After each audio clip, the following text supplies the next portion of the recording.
Hi friends, big boss title winner Pallavi Prashanth ఒక మాట ఇచ్చిన విషయం అందరికీ తెలిసిందే. తాను టైటిల్ గెలిస్తే ప్రైజ్ మనీ పేద రైతులకు పంచుతానని అన్నారు. అయితే ఆ దిశగా అడుగులు వేసిన దాఖలాలు లేవు.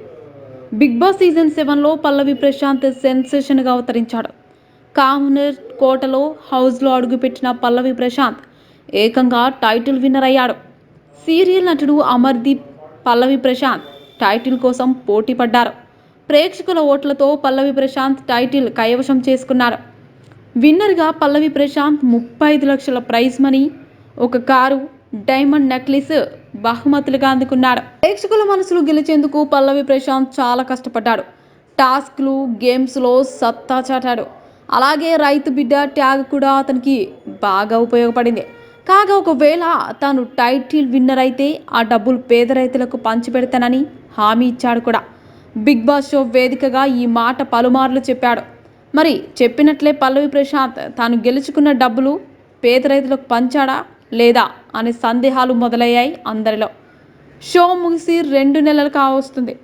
అయినా పల్లవి ప్రశాంత్ పేద రైతులకు డబ్బులు ఇచ్చిన దాఖలాలు లేవు. తాను సహాయం చేసిన వీడియోలు షేర్ చేస్తానని, పంచిన ప్రతి రూపాయికి లెక్క చెబుతానని పల్లవి ప్రశాంత్ చెప్పాడు. అయితే ఆ సూచనలేమీ కనిపించడం లేదు. పల్లవి ప్రశాంత్ వేడుకలో ఫుల్ బిజీగా ఉంటున్నాడు. సెలబ్రిటీ హోదా ఎంజాయ్ చేస్తున్నాడు. షాపింగ్ మాల్స్ ఓపెన్ చేస్తూ డబ్బులు సంపాదిస్తున్నారు. తన స్పై బ్యాచ్ శివాజీ, ప్రిన్స్ యావర్లతో పార్టీలు ఎంజాయ్ చేస్తున్నాడని సోషల్ మీడియాలో విమర్శలు వినిపిస్తున్నాయి. రైతుల బిడ్డ హోదాతో టైటిల్ గెలిచిన పల్లవి ప్రశాంత్ సామాన్య జీవితాన్ని వదిలేశాడు అనిపిస్తుంది.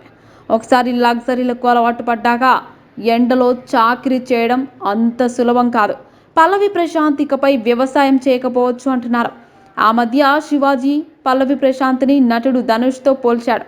ప్రిన్స్ యావర్, పల్లవి ప్రశాంత్లతో సినిమా తీస్తానని కూడా చెప్పాడు.